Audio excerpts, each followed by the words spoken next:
The funny thing is, we see each other every day. We work together every day, but we never really talk about something that I think, are both really passionate about, and that's our environment, the climate, and how rapidly it's changing. It's something you hear on the news. It's something people discuss with their friends and their family. People are talking about climate and climate change in a way that I don't think my parents' generation ever talked about. Much to your point, I think people really feel strongly about this, and there's so many ways they can talk about it. We have a great platform on the Today Show, and to be able to deal with these issues, with Today Climate, to talk about what's going on, but people can get on social media now. Mm-hmm. And I think my role, besides having something like the Today Show or social media with a following that would be interested in talking about climate, I also have my kids, young kids, who I'm now trying to show them through example. We live in the city, so we have the trash room, but in the trash room there's metal, plastic, glass, and paper. There's the places where you go to recycle. And my kids, since they could walk with me to the trash room, know where to recycle the items, and I didn't grow up recycling. And what's interesting, my kids obviously are older.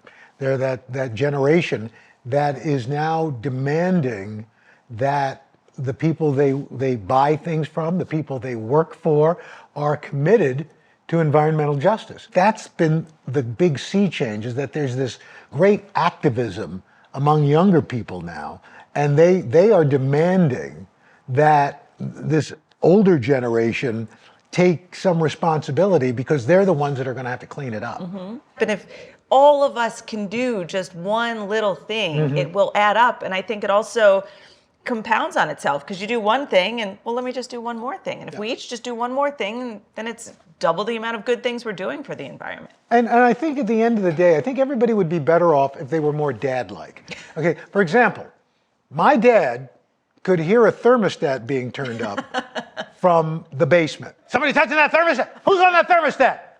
Hey, what are you trying to do? What, do you live in a barn? You got stock in Con Ed? I'm not saying be that extreme, but be a little more dad-like. Yeah. Stay on that thermostat. And tell those dad jokes. But again, it's a small thing that makes a big difference. I started bringing my own coffee into work. Yeah. And now we just got to get you a cup. Because watching you walk around like this, it's just... Yeah, but it's so good for the environment. But then when I go to shake your hand, it's a little messy. But it doesn't have to be a overall sweeping change. I think we also have to realize that being good stewards of the environment is actually, in a sense, an economic benefit too. Because look, with sea level rise due to a warming planet, we are seeing more extreme storms, more beach erosion, more soil erosion along the coast.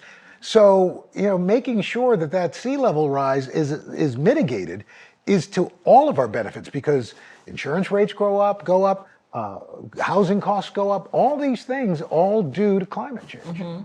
One of the downsides, when you have this conversation, is that it seems so daunting.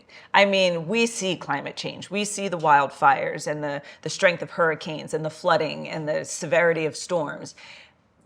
What could I possibly do to fix this? And I think knowledge is power also. Think of all the items that we purchase, the deforestation of other countries, because there's money there. Those countries can make money if they just cut down their resources.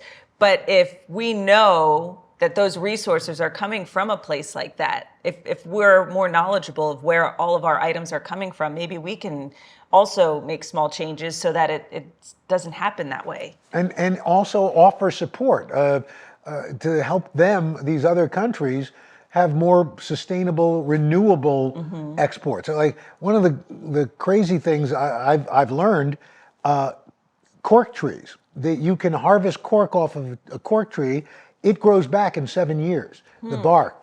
And so, like, I've done cork flooring in my house because it's more sustainable, it's better for your back and your joints, and it's a renewable resource. Bamboo, the same thing, Right. Bamboo sheets and utensils.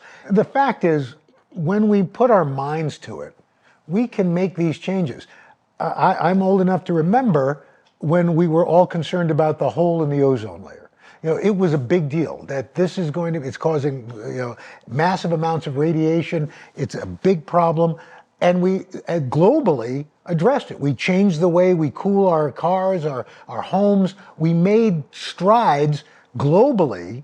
And guess what? That hole is all but gone. So it can be done. And people say, well, our environment, our climate the temperature is rising. Well, we can make these changes. It's not going to be easy, but when there is a will to do something, we can do it. We've proven we've done it before. Right. And I love having this conversation, not just because it's our first time having this conversation, but it's the conversation that's happening at a lot of dinner tables and a lot of living rooms and a lot of office spaces. You're noticing the little changes here and there in an effort to help the environment. And it feels good. We're right here at the cusp of this change in a way that we're all living. And it's exciting to be a part of the conversation and to help in any way we can, to pass it on to our kids. Because that's what's scary when you think, well, what happens when I'm long gone? What happens to my kids' kids and their kids? I hope there's a world that they can live in and enjoy. It seems like the steps are being made right now that's a possibility. I know sometimes people feel, this is such a huge issue. What am I going to do? What can I do? And guess what? There are places you can go to find that. You want to go to themoreyouknow.com. We got resources for you. You can find out ways, big and small, that you can make a difference.